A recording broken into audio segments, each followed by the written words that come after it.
MLA हैं, चिखली बुल्ढाना से आते हैं।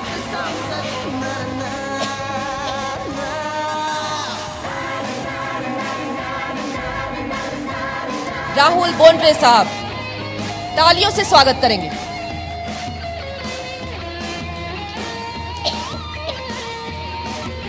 सम्माननीय मंच, तीसरी छात्र सांसद में उपस्थित सभी युवा सांसद, बुजुर्गों, भाइयों और दोस्तों,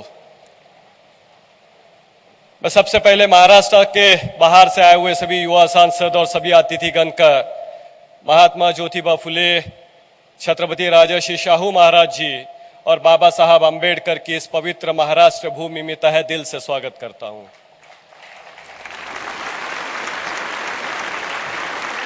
प्रोफेसर रामजी भाई और नदीम भाई जैसी प्यारी हिंदी तो मैं नहीं बोल सकता हूं, लेकिन कहते हैं कि भाषा तो अपने विचारों को व्यक्त करने का एक और दूसरों तक पहुंचाने का एक माध्यम है, और इसीलिए भाषा की सुंदरता से विचारों की ऊंचाई ज्यादा महत्व रखती है, और इसीलिए मेरी भावनाओं को आप जरूर समझ पाओगे। 90 साल के युवा गांधीवादी रामजी भाई साहब को देखने के बाद और सुनने के बाद मुझे जगजीत सिंह की वो गजल याद आ गई कि ना उम्र की सीमा हो, ना जन्म का हो बंधन, जब देश प्रेम करे कोई तो देखे केवल मन।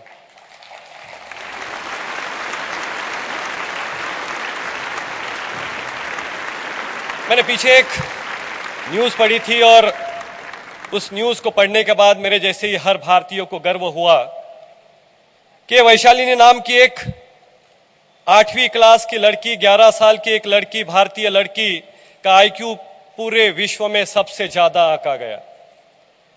गिनीज रिकॉर्ड 210 आईक्यू का है और इस वैशालिनी का आईक्यू 225 पाया गया।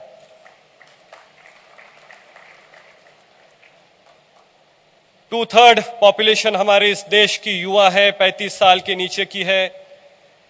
2020 में हमारा देश विश्व का सबसे युवा देश होने वाला है, और मैं आगे जाके कहूंगा कि विश्व का सबसे युवा देश ही नहीं बल्कि विश्व का सबसे युवा और टैलेंटेड देश ये होने वाला है।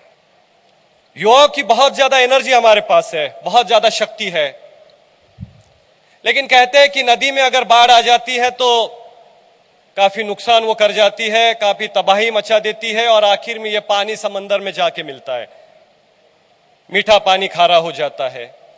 लेकिन इसी नदी में अगर डैम कंस्ट्रक्ट किया जाए और कैनल्स के थ्रू अगर ये पानी गांव में पहुंचाया जाए तो ये पानी पीने के काम आएगा, फसल उगाने के काम आएगा, इंडस्ट्रीज बढ़ाने के काम आएगा, और सबसे बढ़िया काम इस डैम की पानी से बिजली का निर्माण हो सकता है। तो ये पानी डिस्ट्रक्टिव भी हो सकता है और उसको ठीक से चैनलाइज करो तो वो कंस्ट्रक्टिव भी हो सकता है। इसी तरह से हमारे पास युवाओं की शक्ति है, बहुत बड़ी एनर्जी है, लेकिन इस एनर्जी को ठीक से चैनलाइज ना करो तो वो देश को बर्बाद भी कर सकता है, और उसको ठीक से चैनलाइज करो तो वो देश को आबाद भी कर सकता है।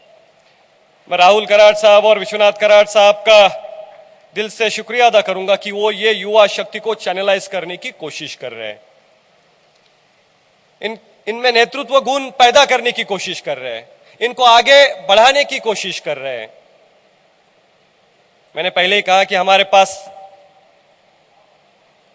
आईक्यू अच्छा है, लेकिन इसके साथ ईक्यू की भी जरूरत है, इमोशनल क्वोशंट की भी जरूरत है, और इमोशनल क्वोशंट आता है एक्सपीरियंस से, और एक्सपीरियंस होता है बुजुर्ग लोगों के पास। तो इन बुजुर्गों को भी प्रवाह में रखना चाहिए, धारा में रखना चाहिए। मैंने ओ हेनरी की एक बहुत बढ़िया कहानी पढ़ी कि एक नौजवान किसी कारणवश अपने बूढ़े बाप को बाहर सोने के लिए भेज देता है, बाहर एक गार्डन में बेंच है उस पर सोने के लिए भेज देता है। बाहर बहुत ठंड है, सर्दी है, तो वो अपने 10 साल के छोटे बेटे से कहता है कि दादाजी को एक ब्लैंकेट दे देना। 10 साल का ये बेटा बहुत होशियार है, वो ब्लैंकेट के 2 हिस्से कर देता है और एक हिस्सा दादाजी को देता है। सवाल पूछने पर वो अपने पिताजी से कहता है कि पापा, मैंने एक हिस्सा ब्लैंकेट का दादाजी को दिया और दूसरा मेरे पास रखा, क्योंकि मैं जब बड़ा आपके उम्र का हो जाऊंगा तब आप भी तो दादाजी के उम्र के हो जाएंगे और तब आपको ये ब्लैंकेट जरूर काम आएगा। किसी ने कहा है कि तन की सुरक्षा के लिए काया बहुत जरूरी है और भवन की सुरक्षा के लिए पाया बहुत जरूरी है। कोई माने या ना माने, घर में बुजुर्गों का साया बहुत जरूरी है।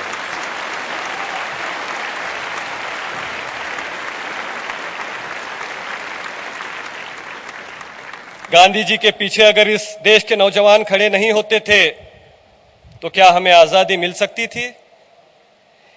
एपीजे अब्दुल कलाम साहब का मिशन 2020 क्या युवाओं के बिना पूरा हो सकता है? और क्या इस देश का हर नौजवान खुद में मैं अन्ना हजारे हूं ऐसा जब तक नहीं कहता है, तब तक क्या इस देश भ्रष्टाचार मुक्त हो सकता है? तो जरूरत है बुजुर्ग और जवान युवा दोनों ने साथ में काम करने का। जरूरत है एक्सपीरियंस और एनर्जी दोनों साथ लाने की।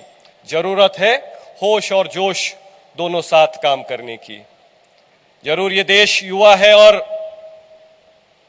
नेतृत्व इसका बूढ़ा है, ये मैं मानता हूं, लेकिन इस देश के युवा अब आगे बढ़ रहे हैं। इसके देश के युवा अब जमा हो रहे हैं, सोच रहे हैं। आज अखिलेश यादव जी हमारे बीच यहां पे नहीं है, इस मंच पर उपस्थित नहीं हो पाए, लेकिन उत्तर प्रदेश में अखिलेश यादव सामने आए और भारत के सबसे बड़े राज्य के आज सीएम बन चुके हैं। वहीं बात इस देश के बारे में भी होगी। इस देश का युवा आगे आएगा और जल्दी ही इस देश का नेतृत्व भी युवा होगा। मैं जरूर सोचता हूं कि ये जरूर होने वाला है और तभी हम फक्र से कह पाएंगे, गर्व से कह पाएंगे, विश्व विजयी तिरंगा प्यारा, झंडा ऊंचा रहे हमारा।